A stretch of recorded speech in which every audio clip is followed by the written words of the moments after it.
Bueno, y ahora nos vamos a poner en contacto con Leandro Grillet, que bueno, que todos conocemos ya de su actividad vamos a decirle, multimedio ya a caras y caretas, que siempre fue un medio escrito también en la web, pero que ahora en su canal de YouTube y a través de distintas plataformas también lo hacen de manera audiovisual y de streaming.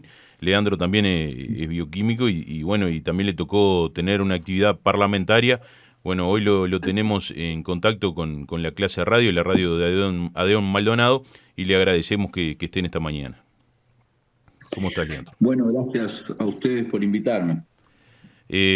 Nosotros queríamos conversar contigo, ya sabemos toda la actividad periodística que ustedes llevan adelante, tanto en Caras y Caretas como en los distintos programas que tienen, tanto, bueno, en los que estás tú, que son Legítima Defensa y Macondo, pero todo el análisis político que hacen, y en este caso lo que nos toca en nuestro país con esta segunda vuelta electoral, con el balotaje. Bueno, estamos en este interregno entre la primera vuelta y el balotaje, que será el 24 de noviembre. Recién en las últimas horas se definió cuándo va a ser el debate. Recuerden que está ahora por ley establecido que tiene que haber un debate antes de la segunda vuelta, que va a ser el domingo 17.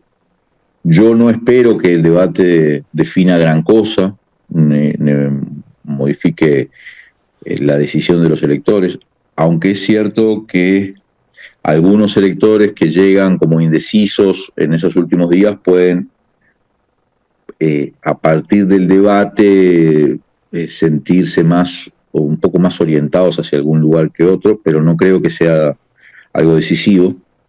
Lo que, si me preguntás así como en términos analíticos, yo te diría que observando cubierto los 4 balotajes que se han realizado en Uruguay, tanto el del año 99, que fue el primero en el que voté, y además el que cubrí, como los del 2009, el 2014, el 2019, y creo que en todos se ha observado lo mismo, una segunda vuelta donde hay un crecimiento de la izquierda, del Frente Amplio, y hay una reducción de magnitud similar del candidato que comparece por lo que llamamos la coalición, pero que en realidad en primera vuelta es el candidato de alguno de los partidos.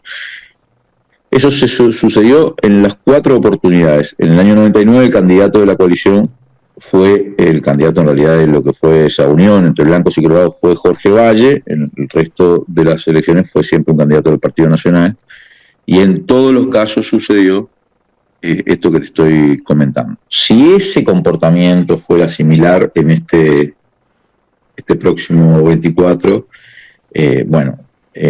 cabe esperar que el Frente Amplio, que además salió mejor posicionado que en 2019, obtenga, la fórmula encabezada por Yamandu Orsi, obtenga la presidencia de la República. Pero bueno, eso es pura estadística. Volviendo un poquito atrás de tu palabra sobre el debate, ¿no? Yo los debates a veces los tengo como lo que pasa en Estados Unidos, que es un show mediático, que hasta lo hacen para vender publicidad y que sinceramente no suma, sí puede restar, porque a veces no va en quien puede dar las mejores propuestas o hacerse entender, sino el que sepa mejor manejarse en el barro, ¿no? Digo, y me parece que en Uruguay, bueno, ojalá no caigamos en lo mismo. Pero yo creo que, como vos, perdóname que te interrumpa, discúlpame, pregúntame. Sí. No, eso justamente. Yo creo como vos que la construcción de una opción política, que en última instancia, una opción electoral, en última instancia lo que obedece es a una opción política. Y en principio obedece a una opción política muy de fondo en las personas. Es decir, no se construye en un evento, ni en un día para el otro, ni en una instancia. La gran mayoría, la mayor parte de nuestra sociedad tiene definiciones políticas más profundas que además involucran no solo lo que vota, sino cómo ve el mundo, cómo piensa su propia cotidianeidad, cómo analiza sus actos y los actos de los demás, y cómo orienta su propia conducta. Eso es lo que organiza una decisión política y finalmente una decisión electoral en la enorme mayoría de la población. Pero hay una parte de la población que es pequeña en términos cuantitativos, pero que es definitoria en términos electorales, porque en general, por ejemplo, en los balotajes, no solo en Uruguay, sino en buena parte del mundo, las decisiones nunca se toman por grandes ventajas, sino por pequeñas diferencias, ¿sí? Y hay una parte de la población que se mantiene habitualmente muy alejada de la política o muestra una gran desafección. No significa que la política se mantenga alejada de ellas, sino que esa parte de la población observa la política como lejanamente, no siente interés, no intenta o habitualmente no busca informarse, no tiene como un apego o una avidez de estar enterado o enterada de las cosas que se definen públicamente y menos por los actores políticos. Y esa parte de la población que además puede tener una visión antipolítica, es decir, que mirar a los elencos, a los actores políticos, a los gobernantes, mirarlos como personas sospechosas, como personas encaramadas en una posición de poder, tal vez para beneficio personal, pero no mirarlos como que están desarrollando ninguna función importante o socialmente trascendente o noble. Esas personas pueden llegar realmente a una elección sin tener en los últimos días una definición tomada, sin tener claro que, bueno, y a veces se debaten entre votar a uno o a otro, o votar en blanco, incluso, bueno, en ese tipo en esa parte de la población que existe, bueno, una instancia, mirar cómo se desempeña alguien en un debate puede resultar algo que le aporte a tomar una decisión. Pero en general, la gente tiene decisiones de mucho más largo plazo y los debates suelen ser como shows que consolidan a unos en su posición, pero no tienen la capacidad de cambiarle la posición de una definición a otra, salvo que sucediera algo completamente escandaloso. Incluso en ese caso es difícil saber si tienen ese efecto. Observemos, no sé si ustedes lo miraron, el debate entre Sergio Massa y Javier Milei en Argentina el año pasado, donde fue, de acuerdo a la medición, y a cualquiera que lo haya visto, fue una paliza desde el punto de vista conceptual, argumentativa. Massa le cantó punto a punto a lo que está sucediendo también. Massa se anticipó a lo que iban a hacer. Sí, pero le sirvió, pero no ganó la elección, ¿no? O sea, quiero decir con esto que más allá del papel que fue muy como lamentable para cualquiera, incluso para los propios, después Milei decía que acusó que le tosían mientras estaba debatiendo. Lo cierto es que, de todas maneras, la elección la ganó y la ganó con claridad. Por eso el debate no es una cosa definitoria, sí es una instancia donde los candidatos invierten mucho, porque sí hay mucho para perder, sobre todo si uno comete errores muy gruesos, pero en principio no mueve el voto. Puede sí mover la moral, en el estado de ánimo. Si vos ves que el tuyo debatió muy bien, salió muy bien parado, y vas con otro entusiasmo a la calle, a la militancia, que si ves que el tuyo la pasó muy mal. Claro. O si sucede algo muy raro, como sucedió en Estados Unidos, no quiero extenderme más, pero quiero ponerte este ejemplo, en los últimos meses que a partir del primer debate, y ni siquiera era obligatorio ese debate, fue claro para el Partido Demócrata que tenían que bajar a Joe Biden, porque Joe Biden estaba dando clara muestra de senilidad, sí, ¿no? Sí. Y entonces lo tuvieron que bajar por el debate. Leandro, tampoco le bastó para ganar, por cierto, porque ganó Trump. Sí. Como vos decías, hay poco voto que quede todavía indefinido. Generalmente la gente ya lo tiene preestablecido. Pero sin embargo los dos candidatos están tirando señales para ver qué pueden pescar de ese voto todavía indefinido. ¿Cuáles son los temas o los tópicos o los gestos que vos creés que pueden efectivamente conquistar algunos de esos votos indefinidos? Bueno, en primer lugar yo creo que son diferentes los objetivos. El objetivo de Álvaro Delgado es consolidar lo que fue el voto a los partidos que integraron la coalición, el voto que tuvieron en octubre. Él no va a crecer de esa votación, pero puede caer, como ha sucedido en las 4 balotajes que ha habido, ¿sí? o crecer muy poco. El objetivo de él es consolidar esa votación, ¿sí?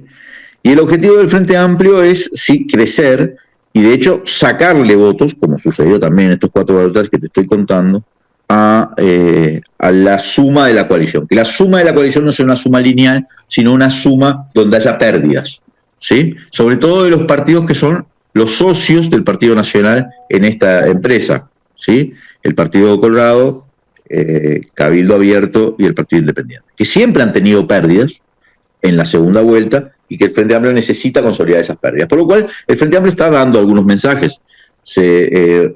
Ya consiguió el apoyo de una precandidata, Zaida González, del Partido Colorado, consiguió el apoyo de Víctor Borja, del Partido Nacional, que era el coordinador de la Mesa de Seguridad, consiguió el apoyo de Roberto Rivero, que fue un inspector de policía y asesor de Talvi en la vez pasada, y supongo que va a seguir tratando de conseguir apoyos de dirigentes medios o pequeños de los partidos tradicionales, pero que le puedan aportar algún voto y sobre todo una noción de amplitud. Ahora, el mensaje para mí, esto es a mi cuenta personal, ¿dónde debe dirigir la izquierda su mensaje para tratar de encontrar votos? Y yo creo que tiene que pensar mucho en lo que fue el resultado del plebiscito de la Seguridad Social, que no salió, pero que mostró que una parte importante, primero la mayor parte de la izquierda de los que votaron al Frente Amplio votaron ese plebiscito, pero además hubo muchos que votaron otras opciones, e incluso en blanco, que votaron por el sí en el plebiscito de la Seguridad Social. Me refiero a los votantes de Salle, de Identidad Soberana, pero también a votantes en blanco, ¿sí? Ahí hay mucho para ganar para el Frente Amplio, porque es el único que puede, a pesar de que no estuvo a favor del plebiscito, dejó libertad de acción, es el único que puede dar muestras y tiene incluido en su programa elementos que fueron muy importantes en esa votación, como el aumento de las pasividades mínimas y las jubilaciones mínimas, como la importancia de que el retiro no se vaya a los 65 años obligatorios. En fin, yo creo que ahí el Frente tiene mucho para decir y mucho para ganar de ese votante que eventualmente votó el plebiscito, no votó al Frente, o no lo votó por enojo, o no lo votó porque además votó otra propuesta como la de Salle. Para mí ahí es un elemento como que es donde hay un grueso de votos importante, donde el Frente tiene mucho para ganar si hace un discurso correcto, que por otra parte creo que lo está intentando, porque está hablando de eso, y eso supongo que va a seducir una parte de ese electorado. Algo que también te quiero preguntar para saber tu opinión. Cuando hablamos de derecha, de izquierda, si no es más correcto hablar de neoliberalismo y soberanistas. Y cuando hablo de soberanía, hablo de la defensa de los trabajadores y su vida, la defensa de lo público, la defensa de las instituciones, de las empresas. Debemos enfocarlo también desde ese punto de vista, o solamente como izquierda y derecha. Bueno, yo creo que la contradicción esa que obedece a una vieja contradicción, que yo sé que vos conocés muy bien, que le decían en términos clásicos contradicción nación-imperio, es una contradicción muy importante que no debe ser soslayada. Pero quiero recordarte que existen expresiones nacionalistas que son de derecha, y muy nacionalistas y muy de derecha. Por ejemplo, para mirarlo en el caso uruguayo, aunque esto se está dando en todo el mundo, ¿qué quiso representar de algún modo Cabildo Abierto? Ya sé que integró un gobierno de coalición dirigido además por una persona muy liberal, como es el caso de Lacalle Pou, y por un sector político muy liberal, como es el herrerismo. Pero de todas maneras es un planteo político de orden nacionalista, sin embargo muy de derecha, ¿no? Reivindicar la soberanía nacional, por ejemplo, pero contra organismos como la Comisión Interamericana de Derechos Humanos, ¿no? En cierto modo, si uno cree que soberanismo o el nacionalismo siempre está ligado a una posición emancipatoria y de izquierda, se está perdiendo una parte de la película. Eso es cierto en América Latina durante mucho tiempo. Los movimientos de liberación nacional fueron movimientos... López Obrador, ¿sí? Por ejemplo. López Obrador, el gobierno de López Obrador, sus políticas son totalmente soberanistas y con un tinte en defensa, por ejemplo, de los trabajadores, de los estudiantes. Ni hablar, por ejemplo, de lo que está haciendo ahora Claudia Sheinbaum con la extensión de las becas estudiantiles y todas esas cosas. Sin duda es soberanista. Claro, Sí. yo creo que López Obrador, Andrés Manuel López Obrador y Claudia Sheinbaum son expresiones En México, sí, claramente soberanistas o antiimperialistas, además en un país como México, pero son de izquierda. Son de izquierda. No significa que en México no haya también o no haya habido nacionalismo de derecha. Es cierto que en México la derecha está muy ligada a los Estados Unidos y entonces es más bien cipaya. Sí, sí. ¿No? Pero no, eso no siempre es así. Quiero hacer esa distinción porque podemos encontrar expresiones en Uruguay, por ejemplo, ahora en esta elección. ¿Cómo calificás vos en términos ideológicos de derecha a izquierda el planteo político que hace Gustavo Salle? Sí, sí. Porque dentro de su planteo hay mucha cosa que uno podría confundir con un soberanismo o nacionalismo. Él dice que está en contra de la agenda globalista, que está en contra de la agenda 2030, habla de, en esa lógica media de conspiración, habla de poderes mundiales Black que Rock, estarían todo. como, ¿no? Sí, sí.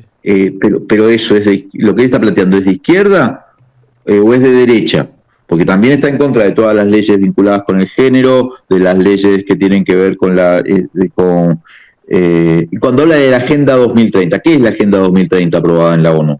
Porque está bien, puedo considerar que es muy declarativa, pero es una agenda que dice que hay que asegurarle el agua potable a las sociedades, que a 2030 no hayan tantos niños con hambre. En fin, ¿qué es exactamente lo que te estás oponiendo? En Estados Unidos, por ejemplo, los que se oponen a la Agenda 2030 son Donald Trump, Claro. que tiene su proyecto 2025, que son 900 páginas de fascismo puro, ¿no? Sí, sí. Por eso te quiero hacer esta distinción. Entiendo lo que vos estás diciendo. Vos conocés creo que mis ideas, estoy más bien, me siento mucho más cercano a los planteos que son de izquierda antiimperialistas.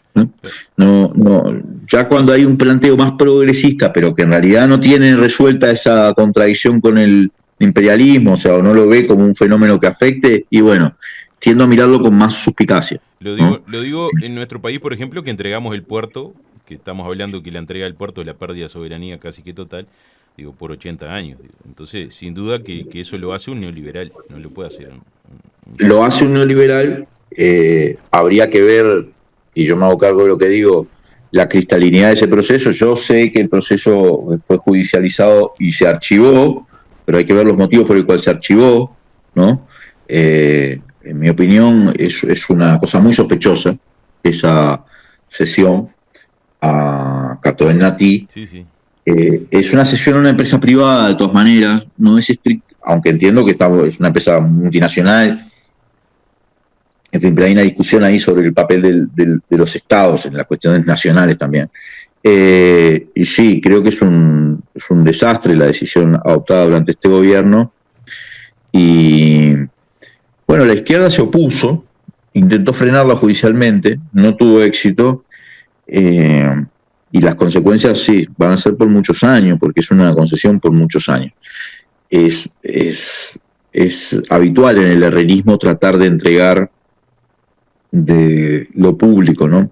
Lo intentaron, ¿se acuerdan? En el gobierno del padre de Luis Lacalle Pou, no en la calle, con las empresas públicas. Si no lo paraba el plebiscito aquel, hoy no habría empresas públicas en el Uruguay, seríamos como tantos otros países de América Latina. Yo espero, en el caso de un gobierno de Álvaro Delgado, si eso sucediera, que no creo que suceda, de todas maneras, mucho más limitaciones para actuar, porque no tendría mayoría, por lo menos en la Cámara de Senadores, ni tendría una mayoría propia en realidad tampoco en la Cámara de Diputados. No significa que por decreto no puedan hacer muchas cosas. Miren lo que se ha hecho en este periodo en UTE, por ejemplo, o en Antel, todo mediante decretos, sin leyes, alguna cosa en la LUC, pero poquito. Y se ha estado entregando, ¿no?, a los canales, se ha estado entregando a los grandes consumidores, a los productores de energía privado, y en todos los casos el que está perdiendo es el Estado, ¿no? Y miren incluso lo que intentaron hacer con el proyecto Neptuno, que era entregar básicamente la producción de agua potable, pese a una plebiscito que incorporó en la Constitución, ustedes recuerdan, que el agua es un bien público que no se puede enajenar, ¿no? Claro. Leandro, no quería dejar pasar la oportunidad para preguntarte por la situación que está pasando Ricardo Pose, un trabajador periodista de Caras y Caretas, que está siendo seguido y espiado. Contanos cómo han recibido ustedes esa situación y en qué está. Bueno, es verdad eso. Ricardo ha hecho unas grandes investigaciones con respecto a las cuestiones dentro del ejército. Entre otras cosas, ha encontrado corrupción, ¿no? En las cantinas de la Armada, en fin, un montón de cosas. Y además hizo un mapeo de las logias que están funcionando. Algunas logias son conocidas, pero otras no. O no son tan conocidas Sí, y tienen una actividad. Y, y desde que empezó eso, ya hace un tiempo, hace un par de años, ha recibido amenazas, los seguimientos, su familia, en muchas oportunidades. Ahora este último caso En las es elecciones, una lo especie de siguieron. informe. Lo Sí, siguieron en las elecciones. nosotros lo mandamos con Legítima y con Caras y Caretas a cubrir. A él le tocó el NH Columbia, ahí donde esperaba el resultado llamando Orsi, la fórmula del Frente Amplio. Y le hicieron seguimiento, ¿no? Entonces hay un informe, yo qué sé de qué grupo de estos, donde dice, bueno, llegó a tal hora, se reunió con tal, todo eso es como muy detallado, dice una cantidad de cosas que son bolazos también, o sea que hay parte, pero esto como son los informes de inteligencia, tienen parte cierta, parte trucha, pero lo que queda claro es que hay un seguimiento y amenazas, ¿no? Yo lo he llevado varias veces a Ricardo a hablar de este tema porque es frecuente y son bueno, estructuras que existen dentro del ejército, estructuras claramente antidemocráticas, muy nostálgicas de la dictadura, actuando de manera con mucha impunidad también. Sin Porque duda. no me digas que el Ministerio de Defensa no sabe, si esto sucede hace ya bastante tiempo, lo hemos denunciado, ¿no? Y otra cosa, Leandro, para aprovechar de toda tu actividad en los medios de comunicación, la importancia de justamente de que cada vez los medios alternativos de comunicación tengan la posibilidad de llegar a más personas y que otras campanas puedan ser escuchadas para romper justamente con esa hegemonía y monopolio que tienen los grandes medios. Y algo de eso hemos estado intentando hacer, no solo nosotros, también otros. Claramente todavía es con alfileres, ¿no? Con algo, o sea, somos todavía relativamente débiles en relación con lo que tienen los grupos mediáticos los medios de comunicación más importantes, que además durante este gobierno han sido muy favorecidos. Yo creo que ustedes lo habrán seguido eso. Son Pero millones de dólares. es medio brutal la cantidad Sí, de sí. dinero que le han dado a los canales, sobre todo, ¿no? En este periodo. Y Y eso atenta contra la democracia también.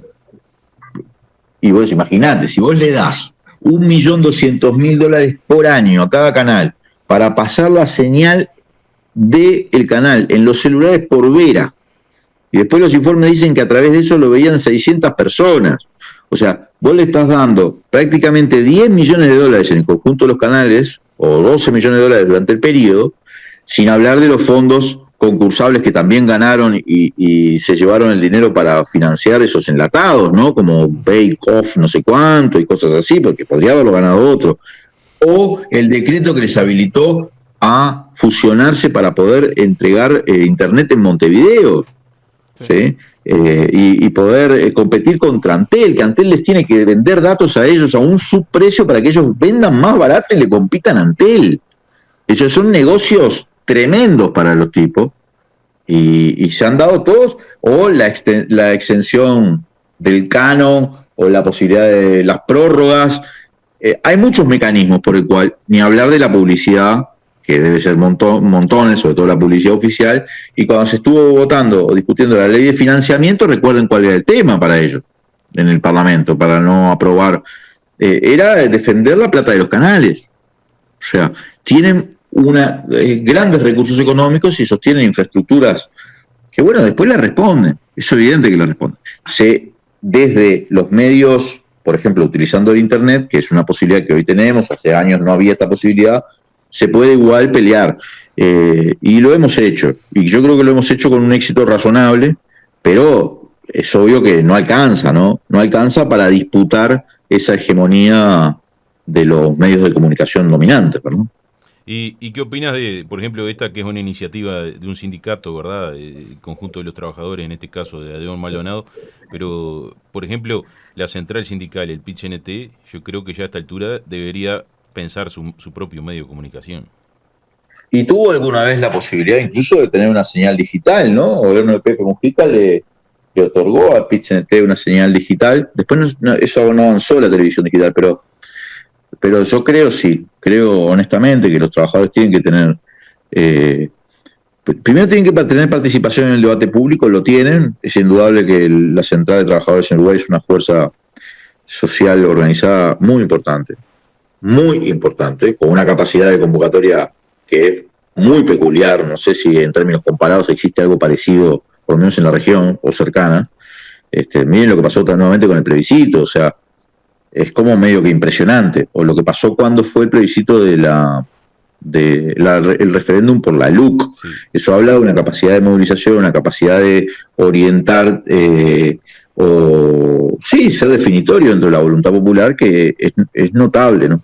Pero en la discusión del espacio público también tiene que ver la discusión en la información, la discusión en el debate público, y para eso, además de que te inviten a algún medio, los trabajadores tienen la posibilidad y deben, en mi opinión, intentar construir medios de comunicación propios.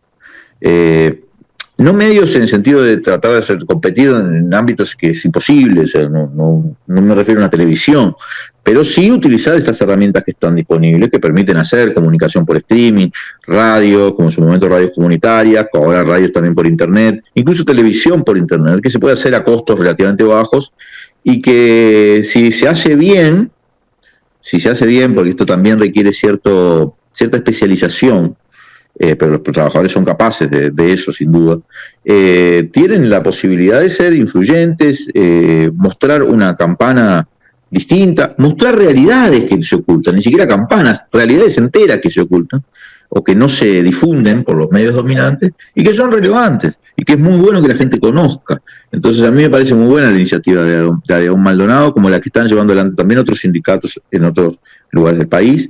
Creo que eso es bien importante, les deseo además todo el éxito del mundo y que sigan creciendo y que sigan haciendo periodismo, que es bueno que los trabajadores comuniquen, debatan y tengan también sus propios micrófonos al aire, y porque le dan la posibilidad a la gente también de conocer lo que sucede y de tener la visión de los movimientos sociales. Leandro Grilli, te agradecemos mucho por estar en nuestros micrófonos y hasta la próxima. Abrazo grande a ustedes.